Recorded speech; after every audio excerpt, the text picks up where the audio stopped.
What is up guys, Greedy Knight here with my chargeblade guide for the Monster Hunter Rise demo.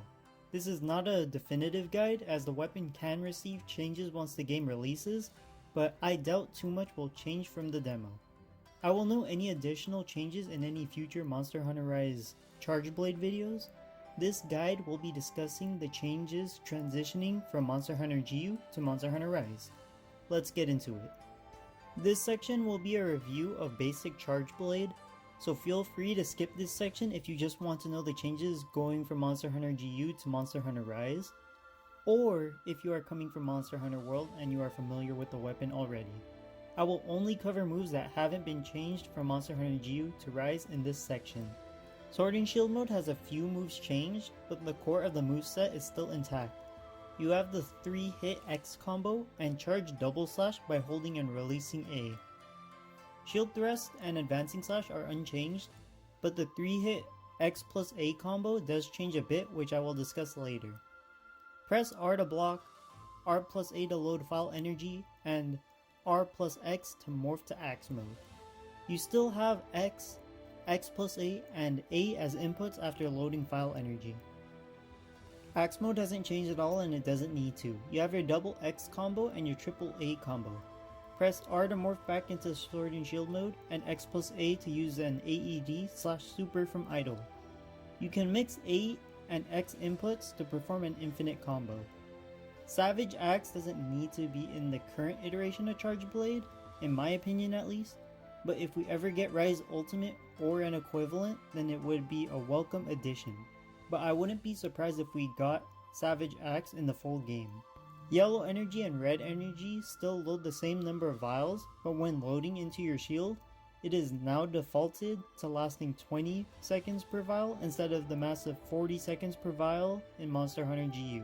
If I didn't mention a specific move or mechanic in the previous section, then it has been changed or reverted to how it worked in Monster Hunter 4U/World. Monster Hunter World players, you can skip this section if you're familiar with the weapon already. Monster Hunter GU's iteration of Chargeblade was a pretty far departure from most iterations of Chargeblade. Monster Hunter 4U and World had the ability to go into an AED after a shield thrust, so the triple X plus A combo would end in an AED/super, or you could load your vials into your shield by pressing R during the windup. AEDs and supers have their damage reverted to be similar to Monster Hunter 4U and World, and the file explosions have shockwaves again, making super spam pretty viable. Guard points now cancel into a guarding animation instead of continuing with the action. From a guard point you can evade, load vials, sidestep, or most importantly, input X plus A to perform an AED/super windup, which can be cancelled into a file load animation with R. This is how Chargeblade has and should always operate. It makes the weapon very counter heavy, allowing you to cheat out massive chunks of damage from a punish. You can also influence the direction of your super, albeit minimally. It makes it easier to land all of your file explosions. You can scoot during a guard. Also, you can do everything a guard point can from a regular guard, so you technically don't have to learn how to use guard points and just wait for attacks, but you don't stay aggressive and miss out on damage. There are no guard point indicators, you just have to memorize when and where they are. It's not a huge function, but the quality of life of having Steam indicators made it easier to know if a move had a guard point and when it was active. That being said, no style specific guard points made it to Rise. You have your 2 standard guard points in the morphing attacks, but you have 1 new guard point from the sheath. Press X plus A plus R or ZR, and it will have a guard point active while the shield is covering your body. It's the quickest guard point window, so mastering it will be a pain, but when you have your weapon sheath, it's good to know you can guard point and retaliate with an AED/super. Anytime you load your files into shield, it will always grant you red shield charge. Yellow charge has been eliminated from the Chargeblade entirely. You don't have to worry about what mode you are in, just load your vials and it will last 20 seconds per vial with red charge for the entire duration. Also, after a super, your shield will not be consumed. This world mechanic streamlines the Chargeblade. Anytime you press R plus A, regardless of whether you loaded file energy or not, you can now always press A to morph into axe mode. It's not a big change because there's no reason to load energy into your files unless you have energy to do it. It's a nice quality of life for the sake of making weapon guides, but I don't really find it necessary. Pressing A and a direction mid-combo will perform a fade slash. It ends in a round slash and gives you the ability to reposition, but you will have to get accustomed to not inputting a direction while trying to perform a charged double slash. You have the initial input of direction plus A, but you can turn in any direction after the slide by inputting another direction. It doesn't move you, but you can aim your attack towards a moving monster. While you are loading energy into your files via R plus A, hold X to get a new move. Wait until the little shield nub retracts and then release X to perform a condensed element slash. It will turn your sword icon red and grant bonuses to your sword only if you have red shield charge.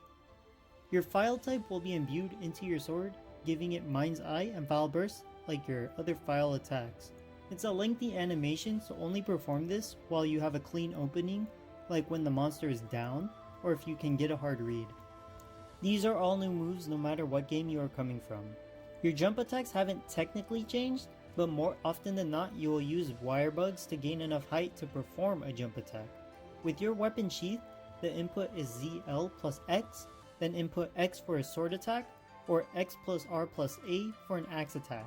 Morphing Advance is performed while inputting ZL plus X while your weapon is drawn. You throw a Wirebug in the direction of your reticle, slide across the ground, and it forces you to be in axe mode. From here, you have 3 distinct inputs after the slide. R and X will both morph you back into sword and shield mode, A will perform a double burst chop, and X plus A will go straight into a super. Similar to the fade slash, you can turn around in any direction after the slide. Counter peak performance is performed while inputting ZL plus A while your weapon is drawn. It will morph you into sword and shield mode regardless of what mode you are in. Being a counter move, it will only activate if you're hit by a monster. It will load your files to full just by being hit. You have 4 inputs afterwards. Press X for an instant condensed slash, A for a morph attack, or X plus A for a super, which can be cancelled with R to load files into your shield. If you do not get hit during the animation, or if you attempt to block a multi-hit onslaught, you will be vulnerable during your laggy animation afterwards. Both Silkbind attacks cost 1 bug. At a first glance, counter peak performance appears to be the better Silkbind attack, but it heavily punishes a mistimed use. You have to know what move you are blocking and whether the monster will follow up. If you don't, you'll be stuck in a laggy shield animation, or your super will be cut off before it even comes out. Morphing Advance is the more practical of the two because you can close distances on demand and pop a super. The main thing to learn is how to aim your Wirebug reticle, but once you master that, you can reposition to snipe a monster's head with a super consistently. In terms of riding monsters, Morphing Advance is the best option. For some reason, Counter Peak Performance categorizes attacks performed after the animation as regular attacks, so you can't really create a mountable state with the Silkbind attack.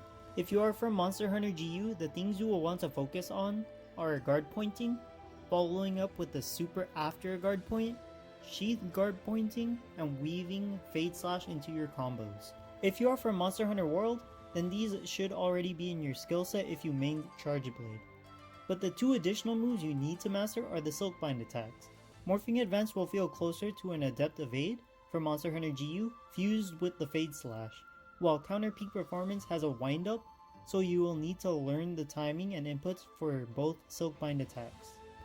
Like and subscribe if you enjoyed the video or if this guide helped you learn something new about Chargeblade. Comment what weapon guide you want to be covered and I will make a video on it after I post guides on weapons I want a secondary, which are Longsword and Hunting Horn. I will try to post in-depth videos instead of first impression videos. I use demos to learn movesets of weapons, so the transition from one game to another isn't too awkward for me and hopefully for you. Anyways, that's all I have for this one. Greedy Knight, signing out.